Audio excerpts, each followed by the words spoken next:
Welcome to Call Me Didi. I'm your host Diva. And I'm your host Sanchi, and let's get into today's episode.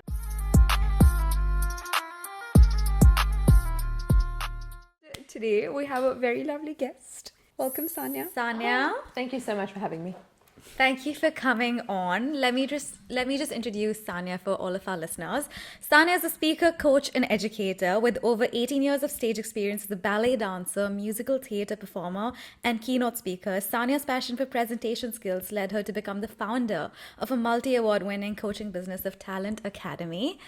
Welcome again. Thank you for coming on our podcast. No, that's okay. This is a lot of fun. You even gave me coffee, so I'm very happy. That's great. Well, my first question, which is my first question to a lot of our guests, is how are you in life? You know what? Life has thrown a lot at me of late. I'm a business owner. I'm a mum of 2 under 2. That's an entirely different challenge. There's just a lot happening. So I'm often tired. So again, thank you for the coffee. It's a lot to carry sometimes. So I've just noticed of late that I really need to learn managing my stress better. Such an important lesson. Yes, that's so good. Do you feel like you struggle to rest sometimes? Yes. But women. Do you get the opportunity to rest as a mom of 2? No, rarely. So it's hard.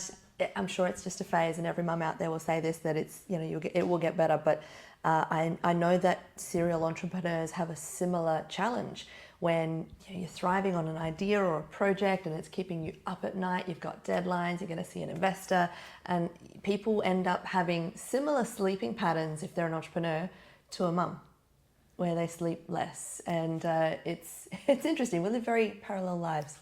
That's very interesting. And you being a business owner and working for yourself and managing the whole business on your own with the team as well. With the team, yes. Yes. But you being the face of it and leading the way, does that help you with being a mom of 2, or does it make it harder? Because in some ways, I'm sure you can manage your own timelines and deadlines for things, but also you're carrying all this on your shoulders. It's a lot of pressure because the business really is like a baby. And a lot of the time, especially in those early stages, you're feeding your business just like you would a baby, and you have to give it so much nurturing and so much attention. So it feels like I've got this 3 baby family. And then there's a husband, which is a whole other thing. But there's all the, right? Girls who know, you know. But there's just a lot going on. And sometimes we can attach our identity to this baby in the business, and struggling to detach that, it means that we don't grow. And so I've had to learn how to detach my baby mentality, like nurturing this business and actually seeing it as its own little entity. Maybe now it's like a little teenager, maybe a little rebellious teenager. I love that. I heard actually someone saying that you should not think that your business is your baby, because then it's really hard for you to detach. But I think it's a journey, because when you start, you feel like it's your baby and you give it nurturing, but then you need to learn how to detach from it. I love that. Mm-hmm. And it's an important phase, just like it is with parenthood. And then one day I'll be an empty nester when I sell it. Oh my God. That's such interesting perspective of a business.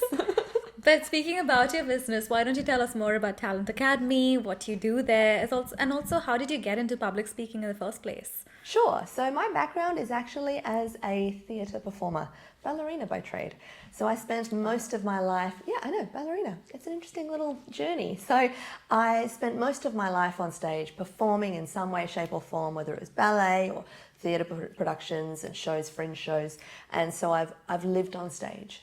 And through that lived experience, I realized that I was learning how to present and develop confidence that I didn't necessarily have when I didn't know English.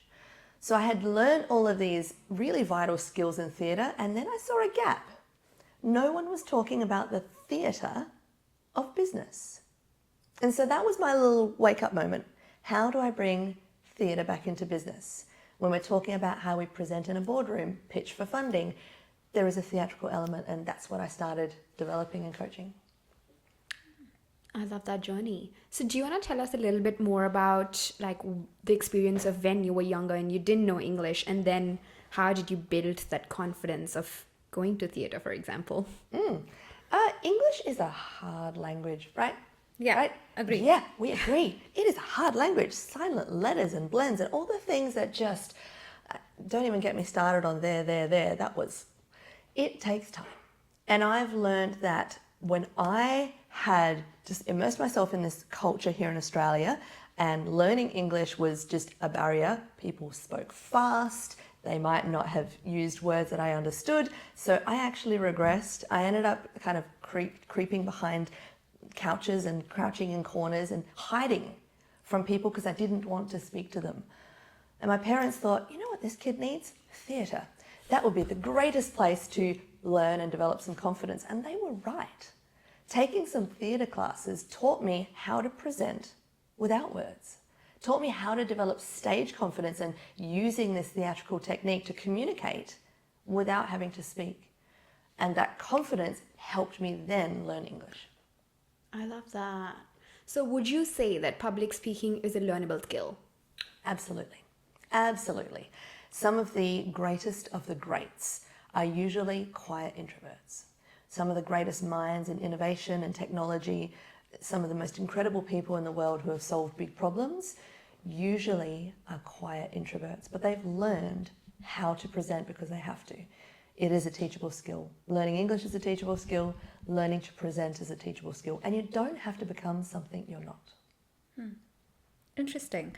What would be 3 actionable tips that you can give people who want to become more confident in public speaking?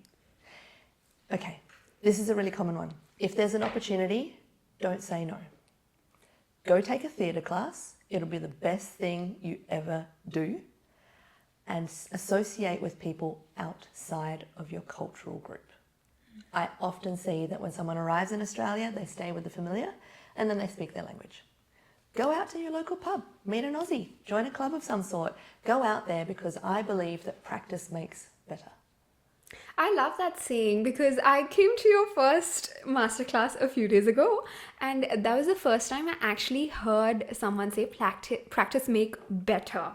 I was like, that is a great reframe of practice makes us perfect, because that's what we're taught since we are born. So do you want to expand a little bit more on that? Yeah, I don't know who started it and who expected that humans would be perfect, but what an unachievable standard. To expect perfection of yourself, and again, women are really good at this. Girls are really good at this. We can handle the business and the household and the kids and all this sort of stuff, and we can handle a lot, which is why we're often referred to as a superwoman, and we are. But we are not perfect. Nobody is. So whoever started the concept that perfection is achievable, it's not right. No one is perfect, but everyone can get better. So practice doesn't make perfect. Practice actually makes better. Did you come up with this? It is a Talent Academy saying, yes. Nice. Trademark. I love that. So when did you realize that, oh, this is something that I like? When did this phrase specifically come to your head? You know, like practice makes better. What was this moment? Do you have a story behind it? It was my own self-doubt, believe it or not.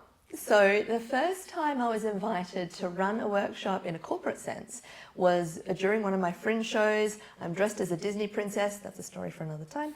I'm dressed as a Disney princess during my fringe production. Someone comes up and says, you should do a workshop with my team to help them develop some confidence.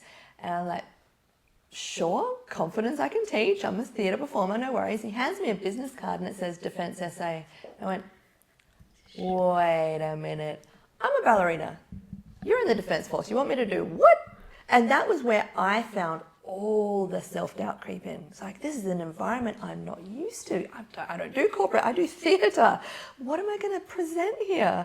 And I doubted myself so much that I found myself at home practicing. I was just trying to get this presentation down until I thought it was perfect, but it never was because I doubted myself so much. And then time crept up, presentation came up, and I went, you know what? It doesn't have to be perfect. Let's just practice until it gets better. Practice until it gets better. And when I presented, they were like, that's fantastic, come back. Oh, I love that. That's awesome. If I was somebody who wanted to speak on a stage, a TEDx conference, let's say, right? And I have this goal, right? This is something I want to do, but I am just absolutely shit scared to my pants of public speaking. Is there like, would you recommend a sort of like a pathway, like do X thing for 6 months and in 8 months time, you will be able to speak? Or would you say, you know what, sign up for the one next month? Like, do you think there's a certain amount of time which is ideal for somebody to develop that skill? Definitely not a timeline, but you can acquire skill points. So you can acquire skill points, obviously, yes, this is why we exist and we can help, but there are so many ways. You acquire skill points where you need them. So you might be particularly good at telling stories, but getting on stage is scary. So you handle that. Or you're great at getting on stage, you feel confident there, but you talk for too long. So we need to teach you how to get concise. So you figure out where the weaknesses are in your natural presentations, and we work on those. Rather than wasting time putting everyone through a standardized process on things that they already know, we work on their weaknesses so that they actually get better. That's our approach. What you can do in your own time is actually find a stage to present on. Here's a really good tip. When you do present, film it. Put your phone at the back of the room, film yourself speaking. When you watch your first playback, watch it in fast forward. This is why. If you have a speaking habit, let's say, for example, your speaking habit is to gesture like this. By the time that's in fast forward, you're just doing this. And then suddenly you go, oh, I didn't know I did that. Now I'm aware. Or you sway, or you pace, or whatever it might be. Those little subtle habits, when you become aware of them and you can focus on them, it takes your mind off of stressing about content. And it gives you something to focus on, to improve on. First playback, fast forward. Second playback, actually listen for what you said. Because more often than not, it doesn't matter what you said, it matters how you said it. You're so right. Because like a lot of the times if someone is trying to explain something, but it's in the very monotone way and it's just, we're fumbling a lot and they're trying to like doubt themselves in the time that they're saying, like you don't really trust what they're saying. You've lost interest. You don't want to listen. But if someone is saying something with so much passion and they're just go, and they're like talking with the gestures, but also speaking, like you want to listen to them, you want to engage with them. Proof that we actually prefer how someone presents and that content really doesn't matter as much is Mr. Bean. One of the best examples of non-verbal communication that crosses all language barriers, and he's able to engage audiences globally without a single word, and yet we know exactly what's happening. And how he's presenting it matters. The subtle nuances of what he does in his face and his gestures tells us everything we need to know without a word. I love that. That has blown my mind because I have loved Mr. Bean all my life, but I never realized that he only uses his gestures, which he does. Obviously, he doesn't say anything, but that is insane. Yeah, it's our gold standard as far as non-verbal communication goes, because so much, and back in the day, pre-Mr. Bean, it would have been Charlie Chaplin. They are the ones who would have set the standard of what non-verbal communication can do. Now imagine if you put really good non-verbal communication with really good content. That's what makes you stick and what makes you memorable and what makes you get invited back to speak. I love that. That's crazy. Blew my mind. Actually, fun fact, the actor in Mr. Bean, I can't remember his name. Rowan Atkinson. Correct. He and I share birthdays. Oh, do you really? Amazing. Very random fact, Diva. Very random fact. Anyway. I have this question for you. You know how public speaking is so much... Let me reframe that. You know how public speaking, people are scared more than death? In fact, there is a survey that was done in the UK where they looked at a sample size of 2,000 people, and fear of public speaking was third on the list and was only beaten by fear of heights and snakes, which is crazy. Insane. Insane. Anyway, why do you think that is? I think that the other fears are quite visceral. The fear of quite literally death when it comes to heights is because we want to continue to exist. When we're standing on stage, you're not actually going to die, so what are we scared of? It's actually judgment. There's a really deep-seated fear of judgment, because if we say the wrong thing, what are they going to think? If if a hair's out of place, what are they going to think? What if I don't say this or this or this? Have I misrepresented my company? Whatever it might be, it usually leads back to some root of judgment. We find the same thing happens online. This is why we have keyboard warriors and people are scared of judgment. This is why we have all those perfect, prim and proper TikTok mums, because they're scared of judgment, to be real. You know what's really endearing? Real people. Real people. When you get up on stage and you're real and relatable and someone goes, oh my gosh, that's how I feel sometimes, and you can actually relate, that matters way more than being liked. So fear of judgment is usually in our head. Usually it's in our head. Think about it. The last time you were watching someone present, you actually recently watched me present, right? I inherently, as a human being, I fear the judgment from the audience. It was like 100 people there. Of course you're going to be scared of, what do they think? Am I wearing the right thing? All that stuff creeps up. Were you concerned about what I was wearing? Not at all. Were you concerned about how I spoke? Not at all. Was it engaging? Very engaging. That's it. That's all that mattered. The content matters, not the person, not the way they appear. None of that actually matters. You deliver really good outcomes, that's what people remember. That's what matters more than the fear of judgment. Fear of judgment is, it usually kind of stems back to some kind of level of self-doubt. So working on self is such an important thing. Working on yourself first, self-sabotage, handling that before you even attempt to speak is a really good starting point. I totally agree with that, because when I was back in India, I grew up in a Catholic school, like a convent school, and I always thought that everybody around me spoke really good English, but I did not, because nobody in my house spoke English, and so I wasn't naturally really good at it. But because I was studying in a convent school, I always thought that people expect me to speak good English because of that, but I never did, which gave me so much like in my head that I cannot go on stage or speak. And I very vividly remember this incident where I think I was in class 11 or 12, and like my English teacher asked me to come like at the front of class and asked me to like read this chapter, one paragraph, and I was so scared to my core that I fumbled and I could not read it properly, even though it was in the most simple English language, and I was so embarrassed to my core. And I think this was part of the reason that I decided that I want to go abroad, because if I go abroad, I'll be speaking in English and everybody around me will be speaking in English all the time, and I will be in that environment which will help me build my English speaking skills. And when I came here, I felt like there was so many people from so many different cultures, and everybody was trying to learn English and improve English, which made me feel so comfortable, and it made me feel like so welcoming, and I felt like nobody judged me for my English speaking skills. And it was all in my head, mind you. Even in India, they were not judging me. It was just me thinking that they're judging me. And that switch happened, and then I started going to networking events, and I started talking to like people from different cultures and all of that. And like it just helped me become more confident, and here I am hosting a podcast. Speaking in English all the time. Look at that. Right? You did highlight something interesting there. It was expectations that others had. Yeah. But they're self-imposed. Correct. They're self-imposed expectations. They didn't tell you, we want you to do blah, blah, blah. We can fabricate so many expectations other people have in our own heads.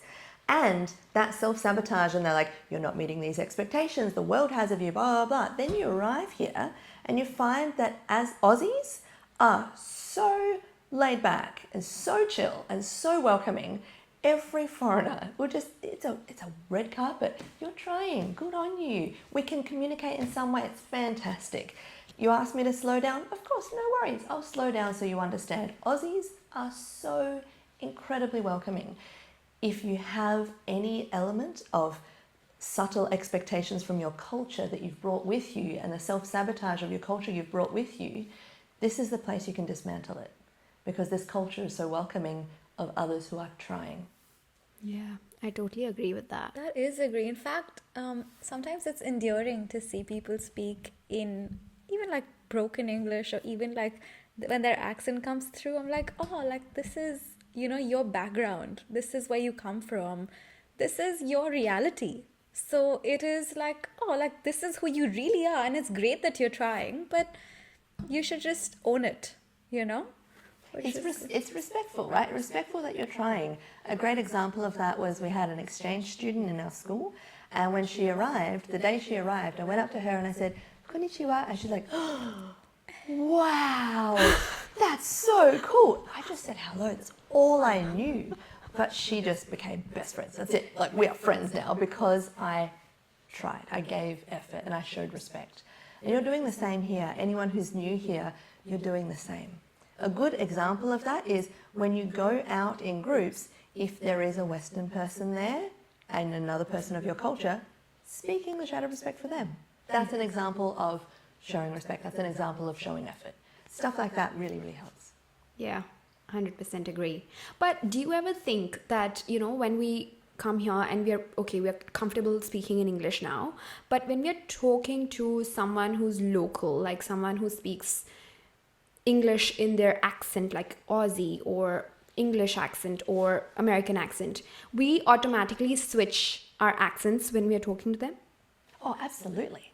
Absolutely, we have an accent for different people. A great example of that would be you might be speaking one way with your friends, pretty colloquially, whatever, and then your grandma walks in or someone elder, and suddenly you go, "Oh, better use better language." Or the phone. Everyone does this. Chat, chat, chat. "Hello, Sanja speaking." Like, we have a thing. We have a phone voice. We all have an accent for different contexts. Naturally, even in our own language, we switch accents. And it's appropriate to do so because you sound professional on the phone, you sound friendly in person. It's completely doable. And when you do that, going from your language accent to a local language accent actually helps you be more easily understood. Yeah. Do you think that's primarily the reason that people do it? Oh, absolutely. So that you can relate and be more easily understood in the country that you're in. And it happens a lot. You'll notice that some people, when they're in one country for long enough, the accent rubs off on them. And that's you. Both of us. Both of you. The language rubs off on you and the accent rubs off on you. And that's not a bad thing. It just shows that you're assimilating. Yeah. It is strange though, because when we talk to each other, or even when I speak to my parents, for example, or just other Indian people, my accent slightly switches. And if I'm speaking to somebody from maybe an Australian background or another background which is not Indian, it becomes a bit more polished. Like it becomes a little less rougher, and like I wouldn't enunciate so much. And it just happens so subconsciously that I think in the beginning it may have been effort that I put, I don't remember, but now it just happens. And I remember my colleague, he was listening to one of my podcasts and he was like, "Your accent is like turbocharged," or like your podcast, because he was listening to us talk to each other, which is so funny. And like I was like, it's true, but I don't realize it. Why does that happen? Is it just because I'm not actively trying to assimilate myself now. It's just happened. You're lucky that it's become subconscious. You're really lucky, because a lot of people have to think about fitting in that sense, but you've done it naturally, which is really, really good. I think a big part of that is that you do spend time in Western groups and socially, so you're exposed to that. What I've seen a lot of times is when an international student comes to Australia and they don't assimilate much. They go to their cultural restaurants, they join their cultural clubs, they live with people of their culture, and they never really interact elsewhere. They listen to a Western lecturer perhaps, but they never really interact much. The accent doesn't change. And then if they get stuck in that mode where they're only with their own people, their own culture, kind of like developing their own country within a country, then when it comes time to get a job locally, they've got a big jump to make. They've got a big jump to make to understand local lingo, to understand local culture and communicate accordingly and do exactly what you've done. And it's actually a lot harder for them to find substantial work and to find long-lasting work because they've got such a big divide. That makes so much sense. Yeah. Every time I've had an intern in my business, if they're from another country, I encourage them straight away. I say, "Where are you socializing? Are you part of clubs? Where are you going at night? Like, who are you with?" And I put them into Western environments. And when they're around, I once had 2 Chinese students at once. And when they were in the office, and it was just easier for them to quickly say something to each other in Chinese because it was their default. And I would let them, we'd talk about it. And then afterwards, at the end of the day, I'd say, the girl you're sitting next to is Western. She doesn't know what you're saying. She might think you're talking about her. How does that make you feel? And they go, oh, no, we just wanted to clarify this and this. This is why it's important to talk about. If we can put the effort into speaking in front of her. When you guys are in a restaurant by yourselves or back in your home, that's okay. But when you are around Western people, let's show respect. And they did. And on purpose, they started learning more English. By the end of the internship, they both thanked me. They said, our language has accelerated so much. And then their language test they had to do, the IELTS test, their scores went up because they were put in an environment where they had to practice. Because practice makes better. See? Interesting. So you're saying that anybody can change their accent if they want to? Absolutely. If you've ever watched a Hollywood film and you see some of these actors who are Australian and then they're playing an American and then they're playing actors do it every day. It happens all the time. Sam Worthington is an Aussie bricklayer Aussie. He's got the most Aussie accent ever. He was in Avatar and a whole bunch of other films. You should hear him do an American accent. He sounds native. So it can be done. And Hollywood actors are a great example of people who have a very short timeline to develop these accents. They get hired for a film and they have to learn. So if they can do it, anyone can. That's very interesting. But do you think when people speak in any other accent to what is natural accent for them, they're being inauthentic to themselves? If they are doing it because they want to be understood clearly, if you're working on your accent to for example, make it less, what was turbocharged? Is that the word? If you want to drop the harshness, there are some accents that are really guttural and hard to understand. If you just want to soften it so you're more easily understood, that's actually a great thing. But if you want to completely flip and you're African and you want to sound Chinese and people go, what? That can absolutely start sounding inauthentic. Yeah. But if the purpose is to soften your accent so you're more easily understood, that's actually going to help you rather than hinder you, and it's more often respected. Yeah, that's so good, because a lot of the times, especially in India, if you speak in an accent, you get so much hate from people because they go like, they go in 2 years and they've become a completely different person now, and you get so much online hate, and it's very common. Mm-hmm. But if you're not in the shoes, you don't know that you kind of have to do that to be understood and to be accepted and to be to feel like you're part. And also it naturally happens if you hang out with them quite often and you do that so much over and over, that at first it might feel like that you're doing something that's not authentic to you. But once you've become so comfortable with that, it naturally becomes a part of you and it doesn't feel inauthentic anymore, and it becomes a part of who you are. It's similar to like when you're learning a new language, right? If you're learning a new language, it will feel very inauthentic at start, but then once you speak it so much that it's like a part of you, you don't feel inauthentic anymore. Correct. It becomes natural, and it's another layer of you. Shrek said it really well. I love that Shrek used this analogy. Onion, layers, right? It's a layer of you. So when necessary, you're in this role and you're presenting out of respect for your grandma or whoever you're speaking to. There is a certain way to speak and present. And then there's another layer of you that's different with your friends, and they are all you, authentically. It's a different layer. I love that. That's a great way to say it. Yeah, 100%. Yeah. Anyway, do you want to talk a little bit more about, you were telling us just now that you woke up at 2 a.m. in the morning, and because you have kids, and also you're running you're a solo female founder, you're running a business on your own. Do you want to tell us a little bit more about that journey, and how do you feel about that? Yeah, absolutely. It's not a journey that I thought I'd see myself on, that I culturally, tell me if this is the same in your culture, but culturally, I was meant to be married like young.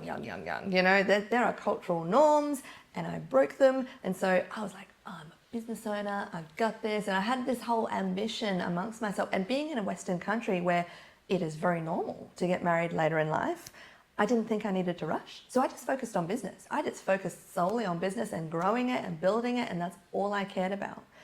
And then I accidentally, quite literally accidentally, found out that I was almost completely out of fertility, out of eggs. So routine health check, bloods came back and AMH level had plummeted, and I didn't know what that meant because I'm like, I'm in my 30s, early 30s at that stage. I'm like, I'm in my 30s, that's not a thing. Yeah, fertility is an issue in your 40s. And got a second opinion. It had gone down again. Went to an IVF clinic. We're like, let's see if these blood tests are accurate. Let's see what's going on. And by that stage, I had reached, I think I was 35 by the time I was doing another blood test at Repromed, and found out that it was getting dire. It was getting very, very low. And the IVF doctor said, well, there is a misconception. People think that fertility is an issue in your 40s. And actually, the eggs actually start dropping at 32. And those miraculous women that give birth in their 40s are called unicorns by IVF doctors. But girls who are in their early 30s, your eggs start dropping.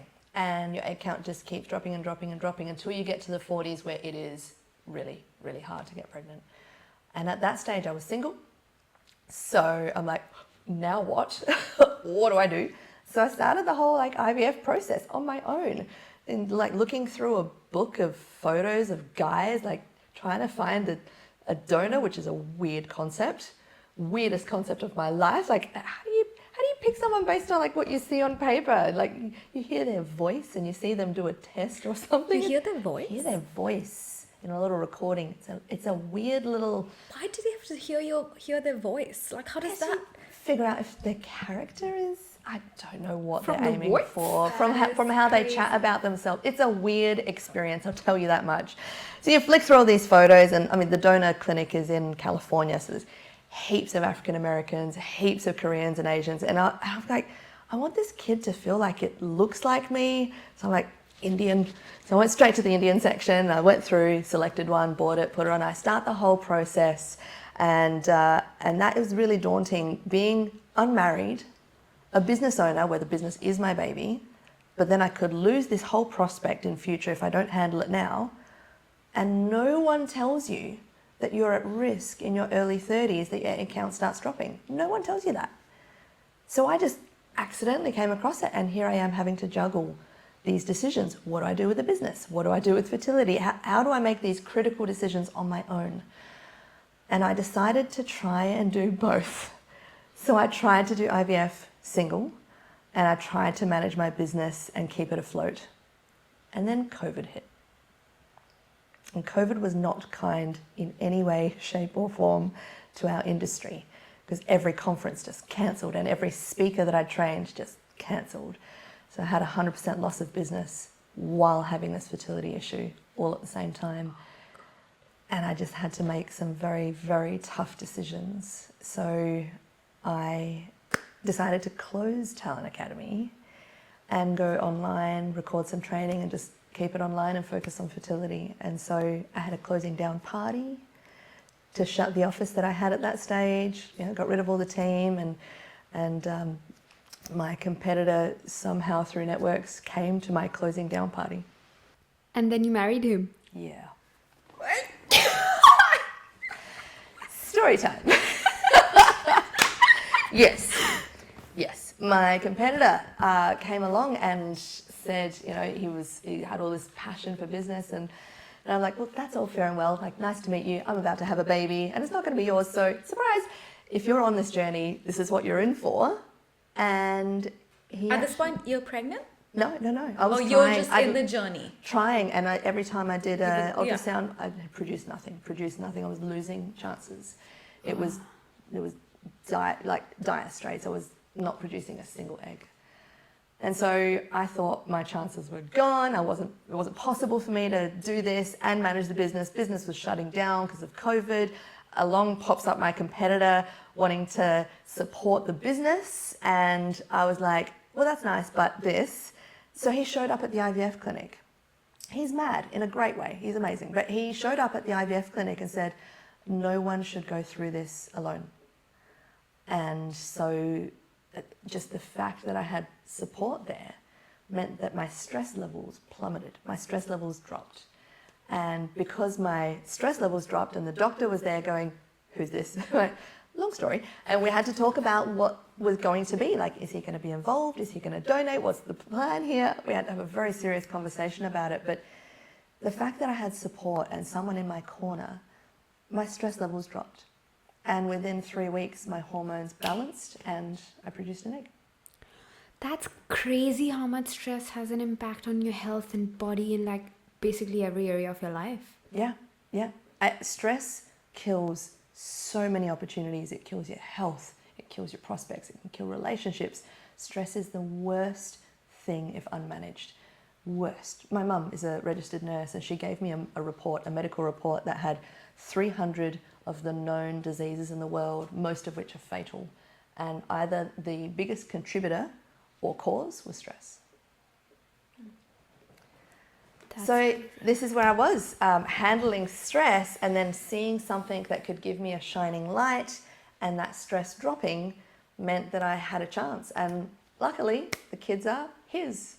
Really? Yes. Your husband's. Yes.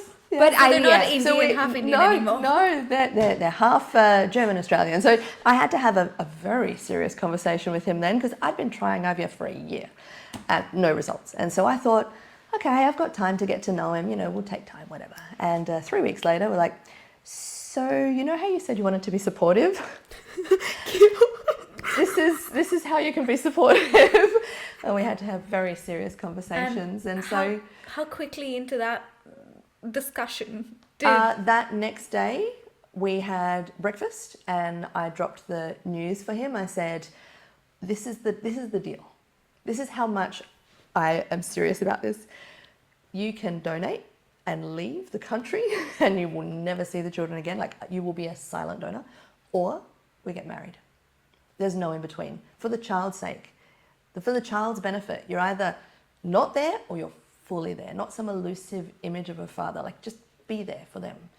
And he said, okay, let me think about it. I've known you for 3 weeks. So let me think about it. And he did. He talked to his family and he decided he was in. So we got married, shotgun wedding, and babies. God. So wait. So he is also single, similar to your age group. Yes. But my Similar direct industry. competitor in business. Can you name the company? Absolutely, because it doesn't exist anymore. No. So it was Adelaide Speaking Training. Tom was running that for a couple of months before we met, and we decided that we should collaborate and not compete. And that has been my best lesson in business. I went from solo for so many years in business to meeting my direct competitor, figuring out a way to align and not compete, and the business boomed. And now we're a team of 9 with 2 offices in 2 states. I love that. And now Collaborate, don't compete. in life and in business. Absolutely. Technically, each of the facilitators we have in our team, they are public speaking coaches in their own right. So everyone that works with us is a competitor. But we decided to collaborate and not compete. And as a result, we all flourish. And I just found that in this market, especially in Adelaide, it's a small market, there's a lot of solo public speaking trainers, one person. But I believe no one person can be an expert in communication. No one's an expert in everything. I know my lane, stage, that's it, it's my thing. But everyone else in my team, they've got their lane of expertise. And so working together means the company is absolutely an expert, not one solo person. Yeah. Yeah. And would you say that having really, really wholesome connections and relationships is what makes you go through hard things in life? Specifically, like you saw like your stress levels reduce so much, even when a random stranger decided to help you. Oh, absolutely. The fact that he showed up, showed that he cared, and just offered help. When I saw my stress levels plummet, and then it actually had an impact on my body, there was a lesson in that for me, and an ongoing lesson of just how important it is to manage stress. Now, that was just one person supporting me. Imagine when you build a tribe, when you really are purposeful and meaningful, you think about who you put in your corner. And there's a reason they say you are the product of the 5 people in your phone book, right? You are the product of the 5 people you associate with the most. And being conscious of who they are, building a tribe of people who support you, because it's a different type of support. You know, your best friends and your parents, they might support you in some areas of life, but they might not get your studies or your career or your business if that's something you aspire to. Sometimes their experience and their mindset isn't one that's going to be helpful there, and you actually might need to build networks on purpose. Yeah. But I believe that your network is your net worth. I 100% agree with that. And you have to consciously put in effort to have like different groups of people in your life for different areas of your life, because some people who are your comfort people might not be the people who will help you grow in your business, for example, or your career, for example. But the career people can't really be there for you for your personal life stuff. Absolutely, absolutely. So just be really conscious of who you associate with. Yeah. There are some people who will tear you down without even meaning to. Yeah. And some of them are the closest to us, our friends and our family. They'll speak about, you know, you won't make it in business, or why would you want to do that? Or they'll doubt something that you want to do. Whereas a business mentor will be like, that's a great move, because they understand the strategy. Yeah. So be conscious of who you have in your corner, your personal networks, and if you want to build professional ones, do it on purpose. Yeah. I just have one question. A lot of people say don't go into business with your partner just because it can cause different kinds of conflict. How's that journey been for you guys? We are very different people. So he is a tax lawyer and I am a ballerina. So I'm the theatre bug who's all about like, get me on stage and give me a mic. And he's like very strategic about thinking about content and design. So we're very, very different operators, which in itself is kind of a good thing because we have something we can contribute to the business differently. But we have had to carve our lane. This is what I do, this is what you do. And we also have a rule that we don't work from home. We've had to put those rules in place where we know what each person does so that there's respect for each person's role and we don't doubt each other. And then not working from home means there's a safe space. There's the one place where the stress doesn't happen. We don't talk about business at home. We don't bring it up at all. If we have a really important business conversation to have, we will get our car, get our laptop, go to Macca's, get a coffee. Honestly, we leave the house because we protect the four walls of our home so tightly. It's got to be one safe space on earth. That's interesting. Maybe we should do that as well. I actually really like it. You have a cafe down the road. Yeah. That's where That's- your business chat should happen. I totally agree, because for us, because we're so busy, but it can be in future as well, right? Like you're so busy, we rarely get the chance to see each other during the weekdays. So whenever we see each other in the hallway, we'll just talk about, oh, did you get the chance to do that? Did you Wait, get like chopping our vegetables. Like, is that episode uploaded? Is this happened? Is this all good? Keep a safe space. And you are really lucky that you've got something 100 meters away. Just carve the time. Just duck there, get a coffee, sit down, chat, come back. It's really important to have at least one safe space on earth, because if you set that standard for yourself, then everyone else will follow. And some people have their safe spaces. They go to the beach, or they go for a walk, they go to the park with a book or something, but there's got to be somewhere that you switch off. And I've decided that it's my home. that? I agree with that. Like for me, that's like in my morning time. I have this before I go to work or anything. Like I just sit alone with myself, and that's like my sacred time. I really don't use any phone or anything of that sort. Like I try to just be with myself and give time to myself, and that's because I want to build that relationship with myself. But same goes for when you're trying to build a relationship with someone else as well. Like you need to have like that a specific sacred time when you don't talk about work or use a phone or do all those things, and just Yeah. be with each other. It is hard though when you're when you're like the closest friends, or you run a podcast together, you have the same friend group. Like it's a lot to, I think, navigate, but that's some really great advice as well. It actually results in very unique conversations that come up, because then when you catch yourself and you go, I want to talk about work, but you can't, you go, what did you do that was fun today? And you just start talking about life. It's a really lovely way to connect and build new conversations that aren't work-oriented.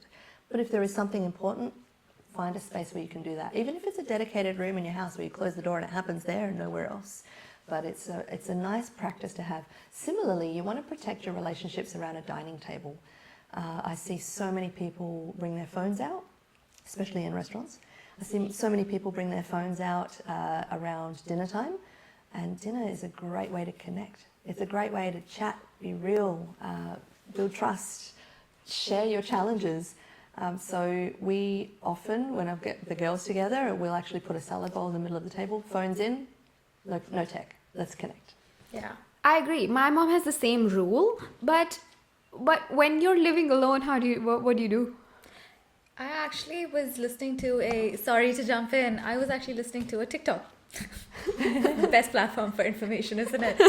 And she was talking about how she's constantly just overly stimulated because she's a content creator, has a full-time job, is doing like 10 things at once, and she's just constant stimulation, which I struggle with a lot. Like there's just constantly something happening, and I'm introverted as a person as well.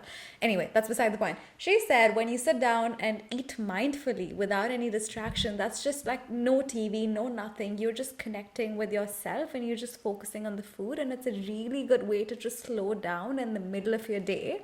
And was very, very good advice. So like I agree with that. Like if you just sit with yourself and just take that time for yourself, which is 15 minutes between work. Yeah. It's pretty cool. Yeah. Sorry, but It's a great way, and especially and I strongly encourage this for people who are eating socially in restaurants with friends. When you connect with friends, genuinely connect with friends, and you'll find that when tech's not involved, you're not doing, oh, look at this food, look at this, what happened. Like when there's no tech involved, you actually have to describe what happened. Like, oh, we're at this bar and this happened. Like you talk more than just look at the photo. Okay, now what?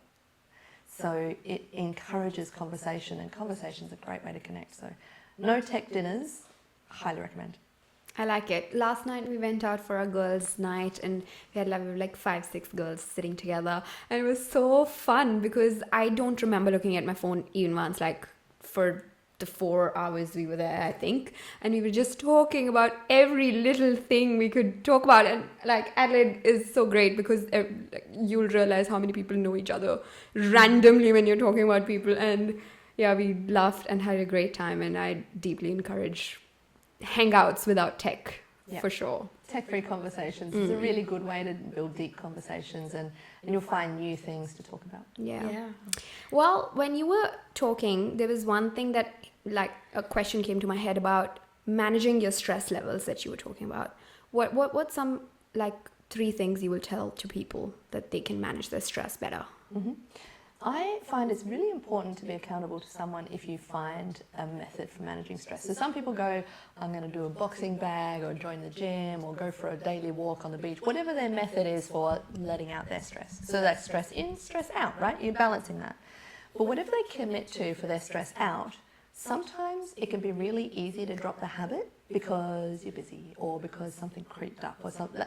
So it's really easy to drop what might have been a good habit to manage stress out. But don't drop it.